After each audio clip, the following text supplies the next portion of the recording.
Hello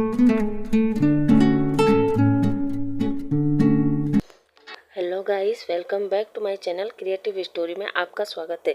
guys, अगर आपको मेरी स्टोरी पसंद आती है तो please like share and comment करके ज़रूर बताइए कि आपको मेरी स्टोरी कैसे लग रही है। और जो भी मेरे चैनल पे नए आ रहे हैं प्लीज़ मेरे चैनल को सब्सक्राइब करें। Thank you. अब हम अपनी कहानी पर आगे बढ़ते हैं। अभी तक हमने देखा सिचेन कहता है, जहाँ तक मैंने एक्सपीरियंस किया है कोई भी मुजरिम इतना कॉन्फिडेंस होकर अपने बारे में नहीं बता सकता है। इसके दो ही कारण हो सकते। जिया कहती है, क्या सर? सिचेन कहता है, या तो ये सच कह रहा है अब आगे, या हो सकता है ये लैन वांगजी हो, या फिर इसने पिछले 1 साल में किसी की जिंदगी जी हो जो इसने अपने माइंड में रट लिया हो। तभी जिया कहती है, सर अब हमें क्या करना है?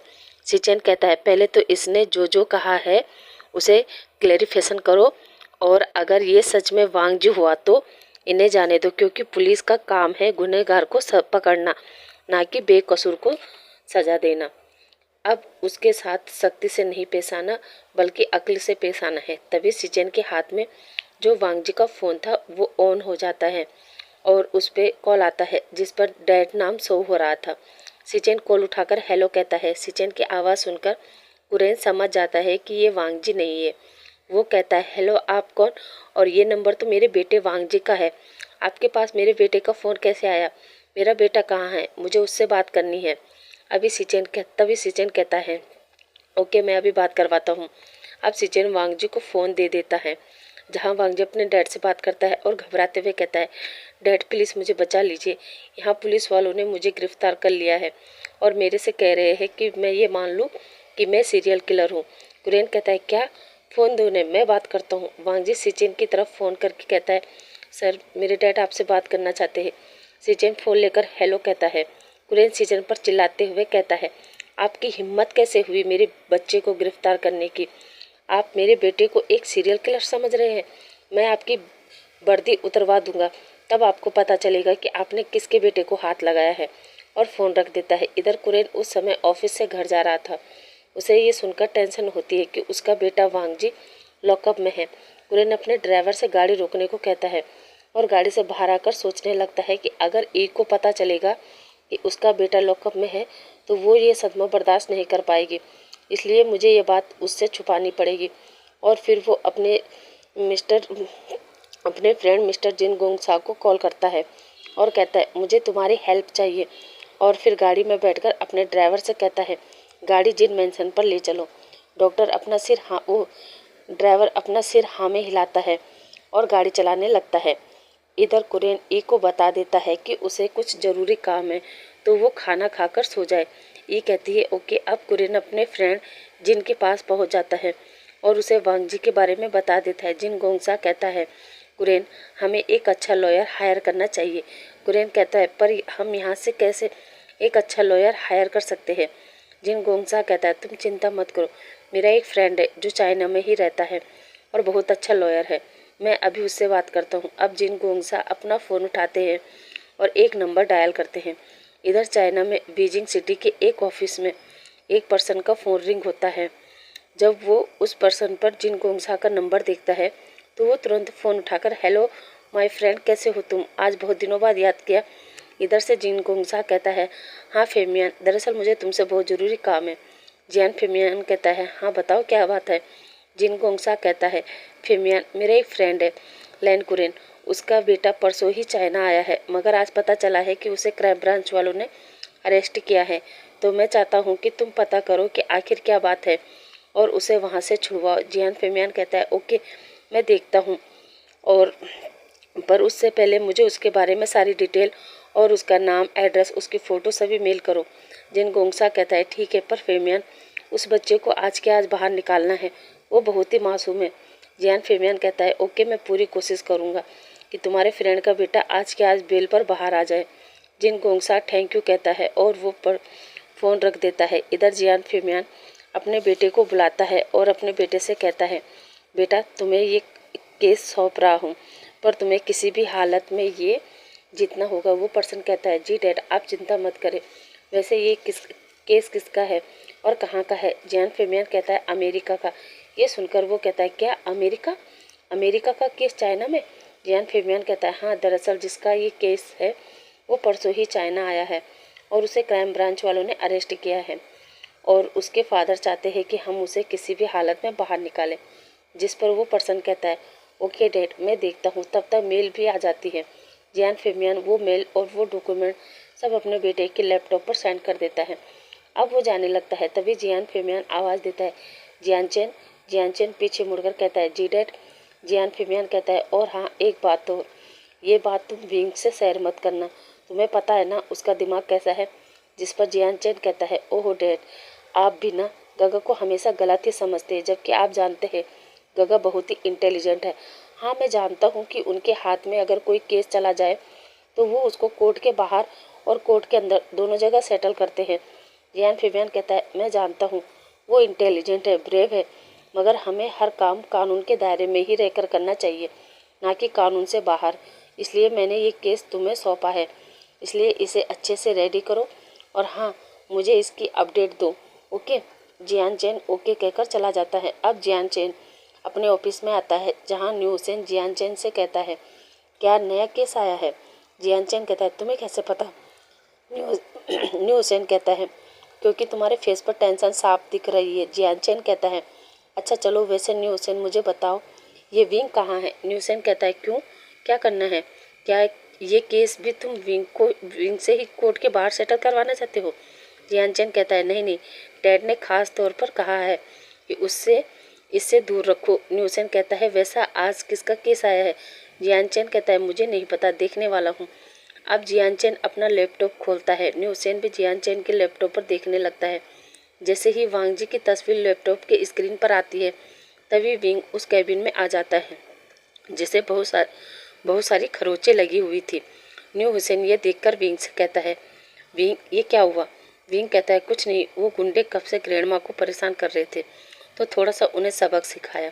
न्यू हुसैन कहता है विंग तुम एक लॉयर हो, ये केस तुम कानूनी तरीके से लड़ सकते थे ना। विंग कहता है हाँ, और उससे क्या होता, उस ग्रैंडमा को अपनी ही जमीन के लिए सालों तक केस लड़ना पड़ता, और जब ये काम कोर्ट के बाहर हो सकता था तो उसे कोर्ट तक क्यों ले जाना। वैसे तुम क्या कर रहे हो। जियान चेन कहता है कुछ नहीं, वो डैड का एक छोटा सा काम था, बस वही रीड कर रहा हूँ। विंग ओके कहता है। इधर new Hussain first aid box लाता है और विंग को मेडिसिन लगाने लगता है। विंग चिल्ला रहा था। न्यू हुसैन कहता है विंग आराम से बैठो, मेडिसिन अप्लाई करने दो। विंग कहता है न्यू हुसैन ये जल रहा है। न्यू हुसैन कहता है अच्छा, और जब फाइट कर रहे थे तब। विंग कहता है वो तो जब मैं किसी काम को हाथ में लेता हूँ तो उस समय मुझे दर्द नहीं होता। तभी जियान चेन वांग जी की तस्वीर देखकर कहता है वाओ, ये कितना हैंडसम है। शक्ल से तो इनोसेंट लग रहा है, पर फिर पुलिस वाले और क्राइम ब्रांच वालों को क्यों लग रहा है, पर फिर पुलिस वाले और क्राइम ब्रांच वालों ने क्यों अरेस्ट किया होगा। तभी विंग भी उस फोटो को देखता है और वो वांग जी के फोटो को ही देखता रह जाता है। अब विंग अपनी जगह से खड़ा होता है और जियान चेन के पास जाकर वांग जी के बारे में पढ़ने लगता है। जैसे जैसे विंग वांग जी के बारे में पढ़ रहा था उसे वांग जी इंटरेस्टिंग लग रहा था। वो जियान चेन से कहता है चेन ये केस मैं हैंडल करूँगा। ये सुनकर जियान चेन कहता है नो ब्रदर, डैड ने मुझे साफ साफ मना किया है। विंग कहता है चलो कोई बात नहीं, पर मैं तुम्हारे साथ इसे लॉकअप में मिलने तो जा सकता हूँ ना, तुम्हारा असिस्टेंट बनकर। हुसैन कहता है क्या, फिर मैं क्या करूँ। जहाँ विंग हुसैन की तरफ देखकर कहता है आज तुम जाओ और इंजॉय करो। हुसैन कहता है wing this is not fair, सही नहीं है। अब जियान चेन न्यू हुसैन से कहता है हुसैन फटाफट इसकी प्रिंट आउट निकालो और मैं तब तक डैड से मिलकर आता हूँ। अब इतना कहकर जियान चेन अपने डैड के पास निकल जाता है। इधर विंग अभी भी वांग जी की तस्वीर को देख रहा था। उधर जियान चेन डैड से मिलकर बताता है कि मैं इस पर्सन से मिलने जा रहा हूँ, उससे बात करके आपको रिपोर्ट दूंगा। जियान फेमियन ओके कहता है। अब जियान चेन और विंग क्राइम ब्रांच ऑफिस के लिए निकल जाते हैं। अब हम इधर देखते हैं जहाँ ऑफिस में सिचेन वांग जी के बिहेव को देखकर सोच रहा था कि क्या ये सच में सीरियल किलर हो सकता है, कहीं हम लोग किसी बेगुनाह को टॉर्चर तो नहीं कर रहे। वो यही सोच रहा था। तभी वहाँ पर विंग और जियान चेन पहुँच जाते हैं और वो सिचेन को हेलो कहते हुए कहते हैं हेलो, मैं एडवोकेट जियान चेन हूँ और ये मेरा असिस्टेंट विंग है। सिचेन कहता है यस बताइए मैं आपकी क्या मदद कर सकता हूँ। जियान चेन कहता है हम ये जानना चाहते हैं कि आपने हमारे क्लाइंट को किस जुर्म में गिरफ्तार किया है।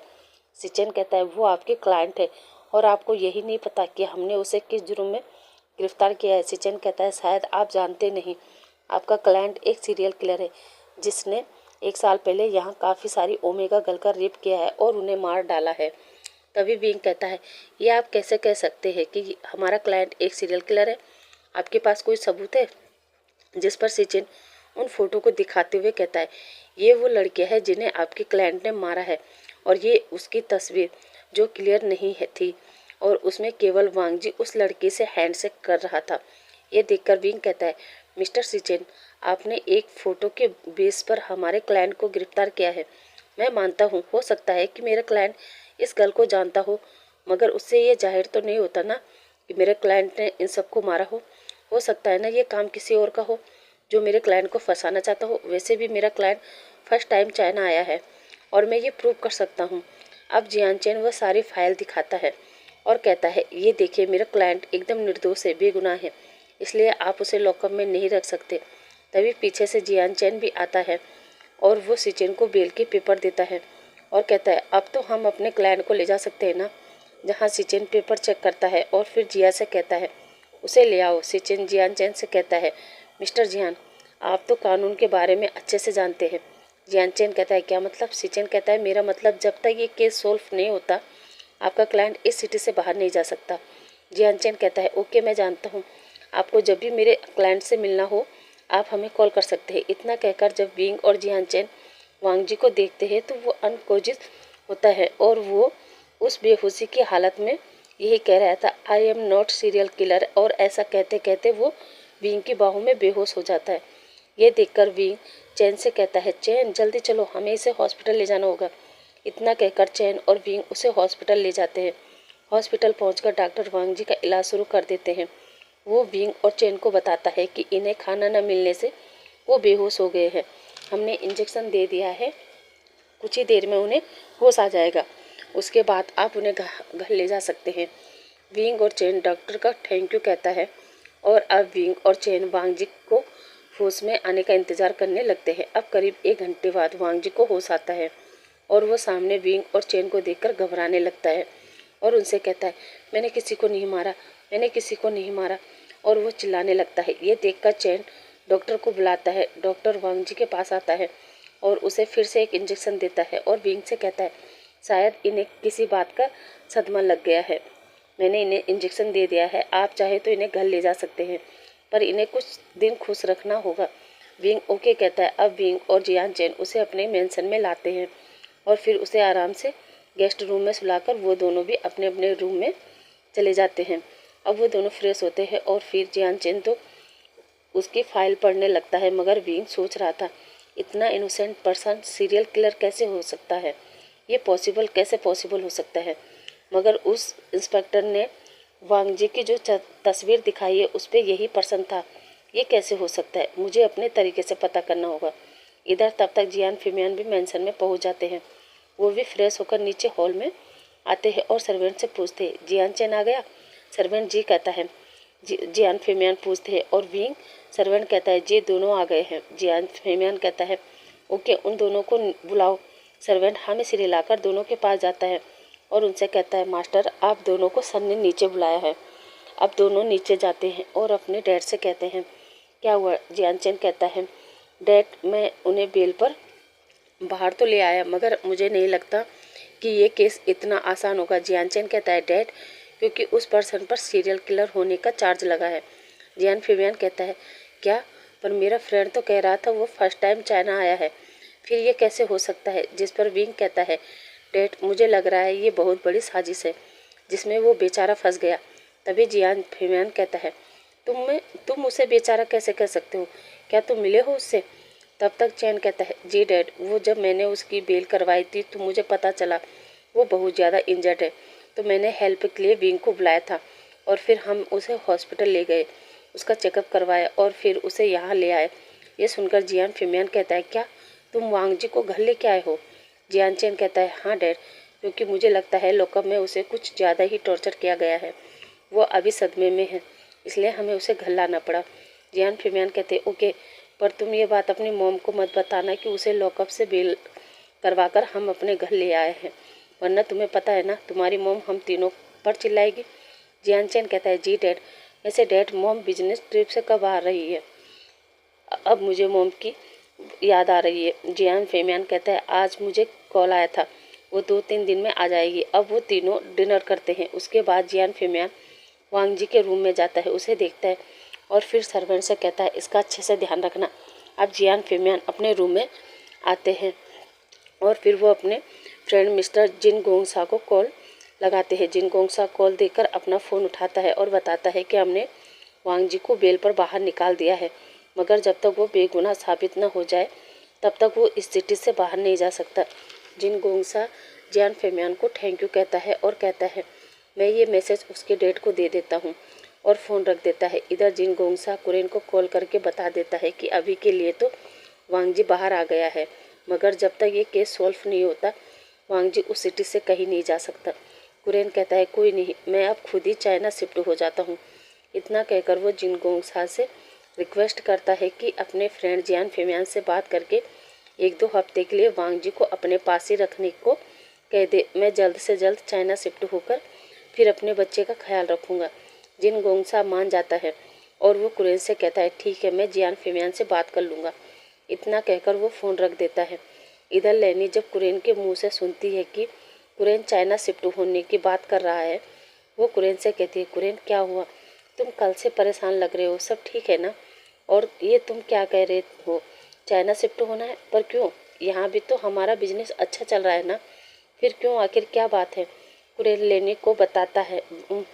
लेनी को वांग जी के बारे में कुछ नहीं बताता और लेनी से झूठ कहता है लेनी यहाँ मेरा बिजनेस अच्छा नहीं चल रहा है, मेरे सारे शेयर प्राइस गिर रहे हैं और मैं सोच रहा हूँ बैंकक्रप्ट होने से पहले ही मैं अपने सारे शेयर बेचकर चाइना चला जाऊँ। वहाँ अपना घर है, एक छोटा सा बिजनेस है, अब सोच रहा हूँ कि उसे ही संभालूं। लेनी कुरेन की बातों में आ जाती है और वो कुरेन को हक करके कहती है कुरेन हमारे पास कोई और रास्ता नहीं है क्या, हमें यहाँ शिफ्ट होना ज़रूरी है? कुरेन भी वांग जी के खातिर कहता है हाँ लेनी, हमें यहाँ से शिफ्ट होना पड़ेगा। इतना कहकर वो फ्रेश होने चला जाता है। इधर विंग कमरे में जाकर वांग जी के बारे में ही सोच रहा था, क्योंकि वांग जी की तस्वीर देखकर ही विंग को लव एट फर्स्ट साइट हो गया था। रात के करीब 1 बज चुके थे। उसका मन नहीं मान रहा था। वो वांग जी को देखने चला जाता है, जहाँ वो देखता है सर्वेंट आराम से गहरी नींद में सोया है और वो वांग जी के पास जाता है और गौर से उसे देखने लगता है, जो इंजेक्शन की वजह से अभी भी बेहोश था। विंग मन में सोचता है ये कितना हैंडसम है, मुझे तो इसकी तस्वीर देखते ही प्यार हो गया था, पर क्या ये भी मुझसे प्यार करेगा? कहीं इसकी कोई गर्लफ्रेंड या बॉयफ्रेंड हुआ तो मैं क्या करूँगा? खुद ही उसके फेस पर स्माइल आ जाती है और मन में कहता है क्या हुआ अगर इसकी कोई गर्लफ्रेंड या बॉयफ्रेंड हुआ, अब ये सिर्फ मेरा है, अब इसे मुझसे कोई दूर नहीं कर पाएगा। इतना कहकर वो वांग जी के लिप्स पर किस करने वाला था, तभी अचानक सर्वेंट के पलटने की आवाज़ होती है। इसलिए विंग रुक जाता है और मन में सोचता है विंग तुम क्या कर रहे हो, अभी अभी तो देखा है तुमने इसको, इसके बारे में अभी तुम्हें कुछ भी पता नहीं है, इससे पहले उठने दो, इसके साथ बातचीत करके इसके बाद वो सब। इतना कहकर वो उस रूम से बाहर आ जाता है और कमरे में जाकर सो जाता है। अब अगली मॉर्निंग वांग जी की आँख खुलती है। वो अपने आप को एक मेंशन में देखता है और सोचता है मैं कहाँ हूँ, और फिर उठकर वो बाहर आता है और सभी जगह देखता है, पर उस बड़े से मेंशन में उसे कोई नहीं दिखता। वो घबराते हुए आगे कदम बढ़ा रहा था और सोच रहा था ये लॉकअप तो नहीं है, फिर ये किसका मेंशन है? और फिर वह आगे बढ़ते बढ़ते इधर उधर देख रहा था, तभी अचानक वो टकराता है और वो सीधे किसी के ऊपर लैंड होता है। वांग जी जब देखता है तो वो तो घबराने लगता है, मगर जिसके ऊपर वांग जी लैंड हुआ था वो और कोई नहीं बल्कि हमारा विंग था, जो वांग जी की तरफ ही आ रहा था। जब वांग जी विंग को देखता है तो पहले तो वो अपनी आइज ब्लिंकिंग करता है, उसके बाद वो सॉरी कहता है और कहता है आप कौन है और मैं यहाँ कैसे आया?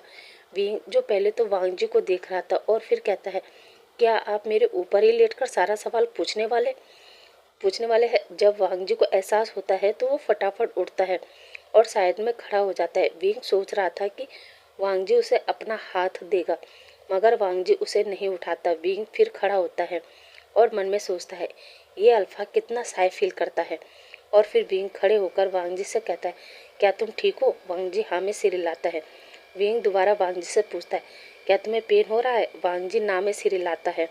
वांग जी, जो अभी भी विंग से 1 मीटर की दूरी पर था, विंग वांग जी के पास जाता है। वांग जी फिर से पीछे खिसक जाता है। विंग ये देखकर वांग जी से कहता है, देखो घबराओ मत, मेरा नाम विंग है और तुम्हारा नाम? वांग जी बताता है, लैंग वांग जी। विंग ओके कहता है और फिर पूछता है, क्या तुम फ्रेश हो गए? वांग जी मना करता है। विंग कहता है, चलो मेरे साथ। अब विंग वांग जी को दोबारा वांग जी के रूम में ले जाता है और कहता है, जाओ पहले फ्रेश हो जाओ। वांग जी हाँ में सिर हिलाता है और फिर विंग उससे उसके कपड़े देता है। वांग जी अपने कपड़े लेकर वॉशरूम में चला जाता है। विंग ब्रिज छोड़ते हुए कहता है, विंग लगता है तुम्हें काफ़ी मेहनत करनी पड़ेगी।